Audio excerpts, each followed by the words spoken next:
যারা আন্দোলনের কর্মসূচি ঘোষণা করেছে তাদের মধ্যে কয়েকটি দফা আমি পড়লাম। ১ নম্বর দফা হচ্ছে জুলাই জাতীয় সনদের বাস্তবায়ন এবং তার ভিত্তিতে নির্বাচন। এ বিষয়ে আমাদের বক্তব্য হলো যে জুলাই জাতীয় সনদ প্রণীত হয়ে গিয়েছে এবং সেটা স্বাক্ষরের অপেক্ষায় আছে। এই সনদ বাস্তবায়ন কিভাবে হবে তা নিয়ে এখনো পর্যন্ত আলোচনা অব্যাহত। জাতীয় ঐকমত্য কমিশন আমাদের পরবর্তী সভা আগামীকালকে আছে। এই আলোচনা অব্যাহত থাকা অবস্থায় একই দাবিতে রাস্তায় আন্দোলনের কর্মসূচি দেওয়াটা কতটা সমুচিত সেটা জনগণ ভেবে দেখবে। যে বিষয়টি আলোচনার টেবিলে নিষ্পত্তি হওয়ার অপেক্ষায় আছে সেই বিষয়ে আবার আন্দোলনের নিয়ে রাজপথে নামা আমার মনে হয় যেটা সঠিক পদ্ধতি নয়। দ্বিতীয় হচ্ছে এই সনদের ভিত্তিতে নির্বাচন অনুষ্ঠানের জন্য সনদ বাস্তবায়নের পদ্ধতিতে সেটা নিরূপণ হবে। আর যারা রাজনৈতিক প্রতিপক্ষ হলো বলে আপনারা প্রশ্নে বলেছেন, আমরা কাউকে রাজনৈতিক প্রতিপক্ষ মনে করি না তো। কারণ যারা গণতান্ত্রিক প্রক্রিয়ায় রাজনীতি করবে তারা সবাই রাজনীতির মাঠে আমাদের রাজনৈতিক সঙ্গী। আমাদের মধ্যে নির্বাচন যখন অনুষ্ঠিত হবে প্রতিদ্বন্দ্বিতা হবে, প্রতিযোগিতা হবে। তাছাড়া রাজনৈতিক চর্চায় বিভিন্ন রকমের মতভিন্নতা থাকতে পারে, সেটা তারা জনগণের সামনে তাদের বক্তব্য দিবে, আমরা আমাদের বক্তব্য দেব। সেটা বিচারের দায়িত্ব, বিবেচনার দায়িত্ব জনগণের। আমরা এইভাবেই দেখি রাজনৈতিক মাঠে আমরা কাউকে প্রতিপক্ষ শব্দটি ব্যবহার করতে চাই না। সেটা আসলে সঠিক পার্লামেন্টারি ওয়ার্ডও নয়, সংসদীয় ওয়ার্ডও নয়। রাজনৈতিক ময়দানে সবাই আমরা সৌহার্দ্যপূর্ণ পরিবেশে রাজনীতি চর্চা করব, সেটাই বর্তমান সময়ের চাহিদা এবং দাবি। জাতির প্রত্যাশা যে গণতন্ত্রের চর্চা হবে, বহুমত পোষণ করবে, আবার সহমত পোষণ করবে জাতীয় ইস্যুতে। জাতীয় ঐক্য আমাদের প্রয়োজন জাতীয় ইস্যুতে, জাতীয় যে কোনো গুরুত্বপূর্ণ ইস্যুতে আমরা সকল গণতান্ত্রিক রাজনৈতিক দল একমত পোষণ করব জাতীয় স্বার্থে। কিন্তু আমাদের মতভিন্নতা, প্রতিদ্বন্দ্বিতা, প্রতিযোগিতা থাকবে নির্বাচনের ক্ষেত্রে। আর গণতান্ত্রিক প্রক্রিয়ায় বহুদলীয় গণতান্ত্রিক চর্চা, বিভিন্ন রাজনৈতিক দলের বিভিন্ন মতাদর্শ থাকবে, আদর্শ থাকবে, ফিলোসফি থাকবে। সেটা নিয়ে তারা রাজনীতি করবে, জনগণের সামনে তারা সেটা উপস্থাপন করবে, এটাই রীতি। একটা বিষয় হচ্ছে যে প্রতিপক্ষ না হোক, রাজনীতিতে তো বিরোধী দল থাকে, তো বলা হচ্ছে যে বিরোধী একটা জোট হচ্ছে। আর আরেকটা বিষয়, আপনাদের দলের পক্ষ থেকেও বিভিন্ন সভা সেমিনারে বলা হচ্ছে যে নির্বাচন বানচালের একটা চেষ্টা করা হচ্ছে, এই ধরনের বিভিন্ন বক্তব্য আসছে।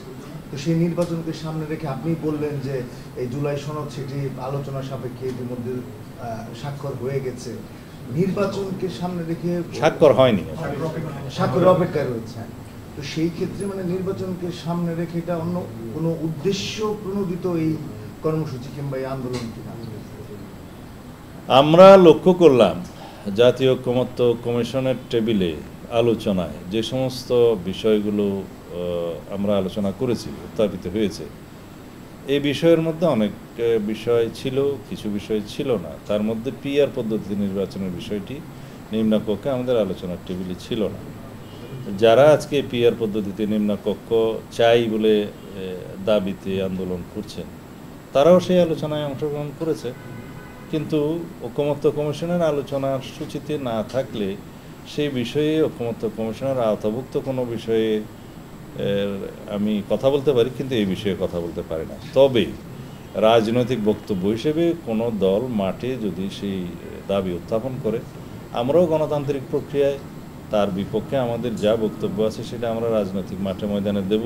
ইতিমধ্যে আমরা দিয়েছি যে বাংলাদেশে নিম্নকক্ষে এবং উচ্চকক্ষে কোথাও পিআর পদ্ধতি আমরা চাই না। কেন চাই না তার পক্ষে আমরা আমাদের যুক্তি দিয়েছি। যেমন বাংলাদেশের রাজনৈতিক কালচার এবং নির্বাচনের ইতিহাস কোনোটার সাথেই সামঞ্জস্যপূর্ণ নয় এই পিআর পদ্ধতি। পৃথিবীর বিভিন্ন দেশে বিভিন্ন রকমের বিভিন্ন পিআর পদ্ধতি চালু আছে। তার মধ্যে সেই পিআর পদ্ধতিগুলো আমাদের পার্শ্ববর্তী একটি দেশেও তার পরিণাম আমরা দেখতে পাচ্ছি। দুর্বল সরকার ব্যবস্থাপনা হয়। পিআর পদ্ধতিতে কোনোদিন সাধারণ মেজরিটির নিয়ে সরকার গঠন করা খুবই মুশকিল এবং একটা অস্থিতিশীল অবস্থা সরকার ব্যবস্থা প্রতিষ্ঠিত হয় এবং একটা সব সময়ের জন্য কোয়ালিশন পার্লামেন্ট এবং কোয়ালিশন গভর্নমেন্ট হয়। সেই ক্ষেত্রে জাতির আকাঙ্ক্ষা পূরণ করা সম্ভব হয় না।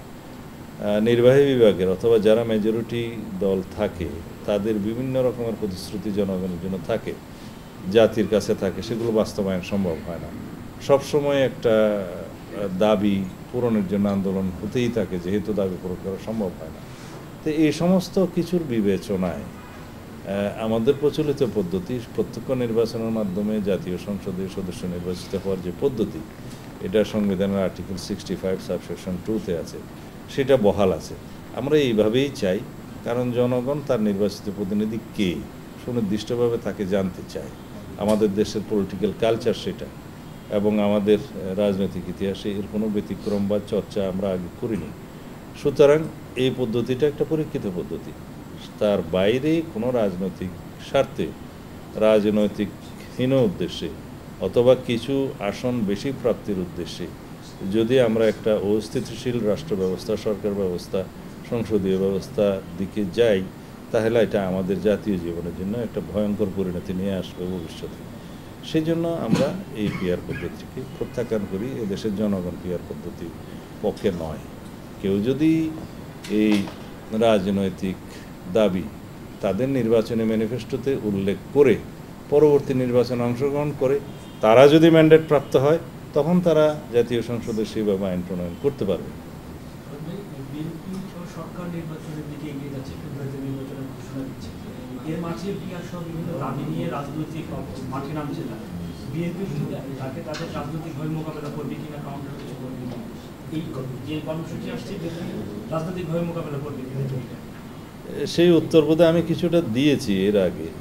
যে কোনো রাজনৈতিক দল তার গণতান্ত্রিক অধিকার হিসেবে তাদের রাজনৈতিক বক্তব্য নিয়ে মাঠে যেতে পারে, রাজপথে যেতে পারে, জনগণের সামনে উপস্থাপন করতে পারে। আমরা সেটার বিপক্ষে আমাদের যে বক্তব্য, আমরাও সেটা মাঠে দেব, জনগণের সামনে দেব। জনগণ যেটা গ্রহণ করবে সেটা দেখা যাবে। সেই ক্ষেত্রে সালাউদ্দিন ভাই, এই আপনারা তো পিআর চাচ্ছে না, তারা একদম পিআরের দাবি তো অনড়। সেই ক্ষেত্রে নির্বাচন বাধাগ্রস্ত হতে পারে কিনা, কিংবা নির্বাচনের কোনো সংশয় থাকে জানেন? নির্বাচনকে বিলম্বিত করার জন্য অথবা বাধাগ্রস্ত করার জন্য যে কোনো রাজনৈতিক কৌশলকে এদেশের জনগণ প্রত্যাখ্যান করবে, সেটা আমরা আগেও উচ্চারণ করেছি। কারণ এই দেশের জনগণ দীর্ঘ 16-17 বছরের অবিরাম সংগ্রাম করেছে, রক্ত দিয়েছে, শহীদ হয়েছে। কিসের জন্য? ভোটাধিকার প্রয়োগের দাবি আদায়ের জন্য, গণতান্ত্রিক অধিকার প্রতিষ্ঠার জন্য, সাংবিধানিক অধিকার প্রতিষ্ঠার জন্য, সর্বশেষ বৈষম্যহীন সমাজ ব্যবস্থা কায়েমের জন্য এবং রাষ্ট্র ব্যবস্থা সংস্কারের জন্য পরে এই দাবি গণদাবিতে পরিণত হয়েছে। এইগুলো বাস্তবায়ন তখনই সম্ভব হবে যখন আমরা একটা সুষ্ঠু, নিরপেক্ষ, অবাধ, গণতান্ত্রিকভাবে নির্বাচিত জাতীয় সংসদ পাবো, রাজনৈতিক সরকার পাবো। তো সুতরাং এই পথে যারাই বাধা সৃষ্টি করতে চাইবে কৌশলে, রাজনৈতিকহীন উদ্দেশ্য চরিতার্থ করার জন্য, দলীয়হীন উদ্দেশ্য চরিতার্থ করার জন্য, সেটা জনগণ প্রত্যাখ্যান করবে বলে আমরা বিশ্বাস করি। এখন শেষ বিচারে জনগণই হচ্ছে বিচারক এই সমস্ত রাজনৈতিক কর্মসূচির জবাব দেওয়ার জন্য। আমরা রাজপথে আমাদের শক্তি প্রদর্শন করতে পারি, আরেক দল শক্তি প্রদর্শন করতে পারে, কিন্তু সেই বিষয়টা নির্ধারিত হবে কোথায়?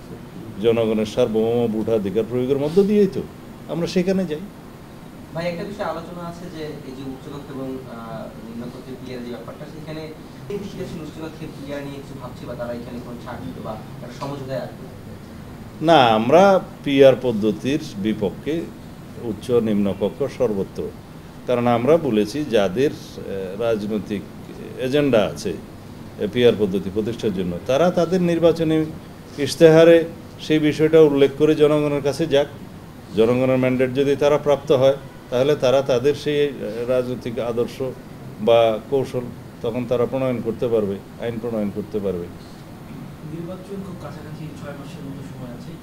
এর মধ্যে জাতীয় পার্টি সহ আর 14 দল নিষিদ্ধের দাবি তোলা হয়েছে আন্দোলনে। আসলে এই দাবিটাকে যৌক্তিক মনে করেন কি? আমরা আগেও এই বিষয়ে আমাদের বক্তব্য পরিষ্কার করেছি যে কোনো রাজনৈতিক দলের নিষেধ করা, কোনো রাজনৈতিক দলের কর্মকাণ্ড বা কোনো রাজনৈতিক দলকে নিষিদ্ধ ঘোষণা করা নির্বাহী আদেশে, সেটা আমরা সমর্থন করি না। আমরা আমাদের বক্তব্য দিয়েছি অনেক আগে যে বিচারিক প্রক্রিয়ার মধ্য দিয়ে কোনো রাজনৈতিক দলকে রাজনৈতিক দল হিসাবে নিষিদ্ধ করার যে বিষয়টি সেটা নির্ধারিত হোক, লেট দি কোর্ট ডিসাইড। আমরা তো সেই কোর্টে যাওয়ার জন্য আইনটা সংশোধন করেছি। সেই আইনটা আগে ছিল না, যদিও সংবিধানের বিধানে উল্লেখ ছিল, কিন্তু সেই বিধান অনুসারে সংশ্লিষ্ট আইনে পরিবর্তনটা আগে আনা হয়নি, পরবর্তীতে আনা হয়েছে। এখন যে কোনো রাজনৈতিক দলের বিরুদ্ধে গণহত্যা, মানবতা বিরোধী অপরাধের বিচার অথবা আরও যেগুলো অপরাধের কথা এখানে বলা আছে, যুদ্ধ অপরাধ সহ, এগুলো সংগঠন হিসাবে যে কোনো রাজনৈতিক দলের বিরুদ্ধে অভিযোগ আনায়ন করা যেতে পারে। এবং সেইভাবে যদি সে সমস্ত রাজনৈতিক দলের বিরুদ্ধে যাদের বিরুদ্ধে অভিযোগ থাকবে সেটা যদি আদালত উত্থাপিত হয় এবং বিচারিক প্রক্রিয়ার মাধ্যমে যদি সেটা নির্ধারিত হয়, সেটা নির্বাচন কমিশন মানতে বাধ্য। এছাড়া অন্য যে কোনো প্রক্রিয়ায় নির্বাহী আদেশের মধ্য দিয়ে যদি আমরা রাজনৈতিক দলের নিষিদ্ধ চাই, তাহলে সেটা হবে একটা ভয়ঙ্কর চর্চা। কারণ এখন যারা জাতীয় পার্টি সহ 14 দলের রাজনৈতিক দল হিসাবে নিষিদ্ধ ঘোষণা চাচ্ছেন, তাদের বক্তব্য যদি সত্য হয় তাহলে তারা সেই অভিযোগটা আদালত উত্থাপন করতে পারে। আইন তো আছে, বিচারিক প্রক্রিয়ার মাধ্যমে সেটা নিশ্চিত হোক। আমি আপনাদের উদ্দেশ্যে বলতে চাই, আওয়ামী লীগের নেতৃত্বে 2024 সালের 7ই জানুয়ারি যে আমি ডামি ভুয়া নির্বাচন হলো, তাতে 28টি রেজিস্টার্ড রাজনৈতিক দল সম্ভবত অংশগ্রহণ করেছে। সংখ্যাটা এদিক ওদিক হতে পারে, আমি যতটুকু জানি তা বললাম। তাহলে নিষিদ্ধ যদি চাইতেই হয়, স্বৈরাচারের দোষর হিসেবে, ফেসিবাদের দোষর হিসেবে 28টা দলের রাজনৈতিক কর্মকাণ্ড বা দলকে নিষিদ্ধ চাইতে হবে, তাইলে নির্বাচনটা কাদেরকে নিয়ে হবে? এই দেশে যারা রাজনৈতিক দলসমূহের নিষিদ্ধ ঘোষণা করতে চাচ্ছে এখন এই দাবির মধ্য দিয়ে, তাইলে তারা যদি পরে বলে যে আমরাও নির্বাচন করব না, তাহলে কি এদেশের নির্বাচন হবে? উদ্দেশ্য ভিন্ন হতে পারে তাদের এই দাবির পিছনে, যে নিজেদের অতিরিক্ত সুবিধা সৃষ্টির জন্য হয়তোবা তারা আরও অনেক রাজনৈতিক দলের নিষিদ্ধ কামনা করতে পারে। হ্যাঁ, আওয়ামী লীগের বিষয়টা এখানে সম্পূর্ণ আলাদা। তারা গণহত্যার জন্য দায়ী, তারা মানবতা বিরোধী অপরাধের জন্য দায়ী, তারা রাষ্ট্রের গণতান্ত্রিক ব্যবস্থা ধ্বংস করার জন্য দায়ী। সেই ফ্যাসিস্ট সরকারের বিরুদ্ধে, সেই সরকারের যারা প্রধানমন্ত্রী সহ অন্যান্য মন্ত্রী, এমপি এবং দোসররা ছিল, তাদের বিরুদ্ধে গণহত্যা এবং মানবতা বিরোধী অপরাধের দায়ে বিভিন্ন জনের বিরুদ্ধে অভিযোগ উত্থাপিত হয়েছে, আদালতে মামলা দায়ের হয়েছে, আরও হবে, বিচার চলছে। এবং রাজনৈতিক দল হিসাবে আওয়ামী লীগের বিচার আমরাই দাবি করেছিলাম সর্বপ্রথম। রাজনৈতিক দল হিসাবে তাদেরকে বিচারের আওতায় আনা হোক গণহত্যা এবং মানবতা বিরোধী অপরাধের জন্য, এবং সেটা আদালতে নির্ধারণ করবে তারা এদেশে রাজনীতি করতে পারবে কি পারবে না, নির্বাচন করতে পারবে কি পারবে না। সেই প্রক্রিয়ায় যদি আরও কোনো রাজনৈতিক দলের বিরুদ্ধে সেই অভিযোগ থাকে, সেটা আদালত উত্থাপন করা যেতে পারে। আইন আগে ছিল না, এখন তো সংশোধিত হয়েছে। এটা আমাদের এখনকার বক্তব্য নয়, আগেরই অবস্থা।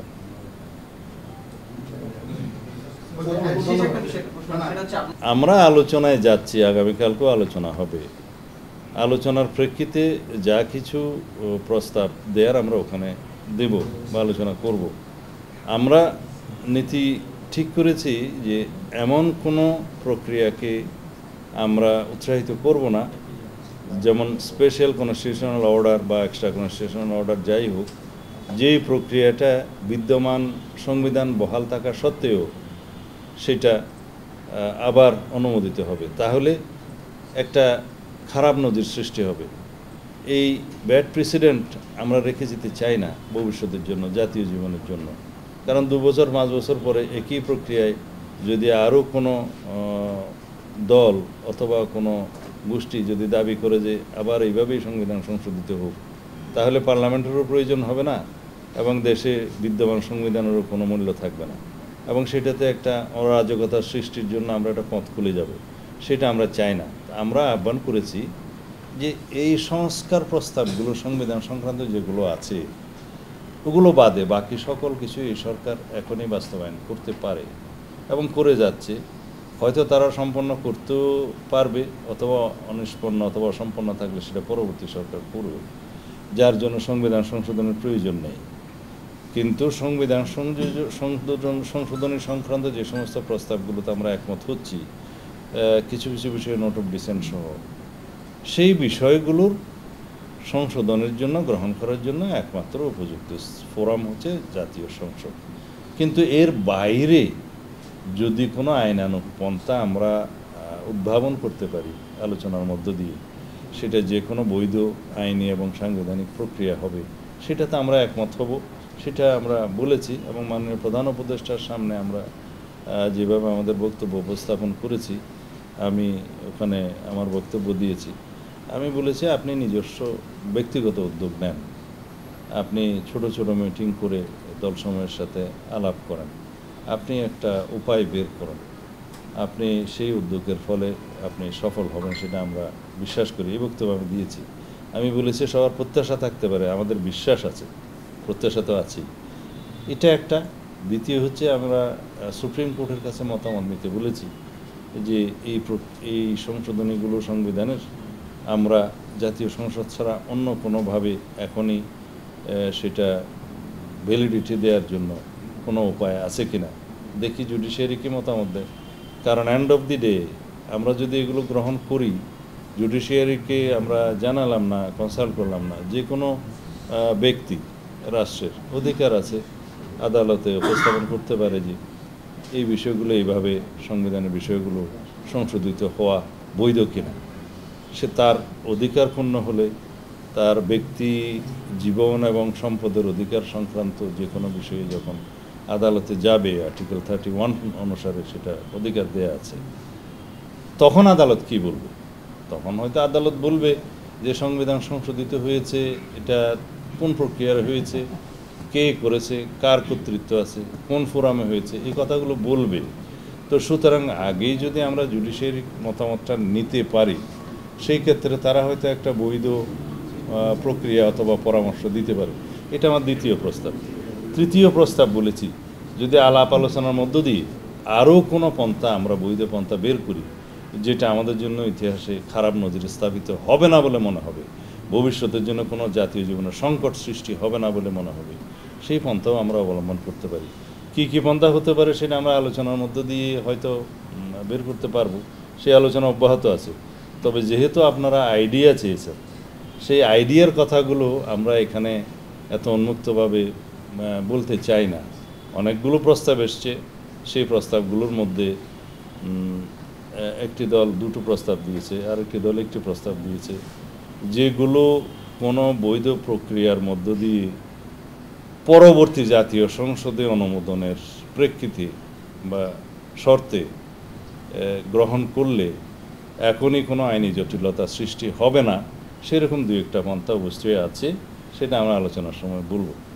নির্বাচন বিলম্বিত হলে আপনি বলেছেন যে ন্যাশনাল সিকিউরিটি বাংলাদেশে যদি রাজনৈতিক স্থিতিশীলতা প্রতিষ্ঠিত না হয়, গণতান্ত্রিকভাবে নির্বাচিত রাজনৈতিক সরকার প্রতিষ্ঠিত না হয়, তাহলে দেশে একটা সাংবিধানিক শূন্যতা বিরাজ করতে পারে। সেই শূন্যতার মধ্যে জাতীয় ঐক্য বিনষ্ট হবে।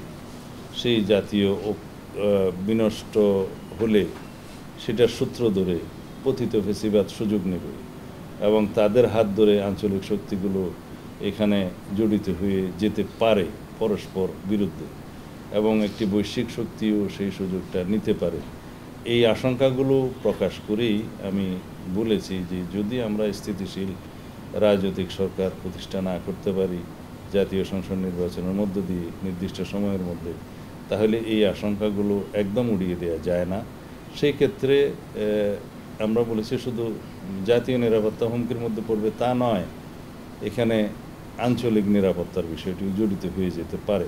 তবে আমরা দেশকে সেই দিকে নিয়ে যেতে পারি না এবং আশা করি এই জাতি সেটা বুঝবে, আমরা সবাই বুঝবো এবং আমরা একটা শান্তিপূর্ণ সমাধানের মধ্যে যেতে পারবো আলোচনার মাধ্যমে। ধন্যবাদ।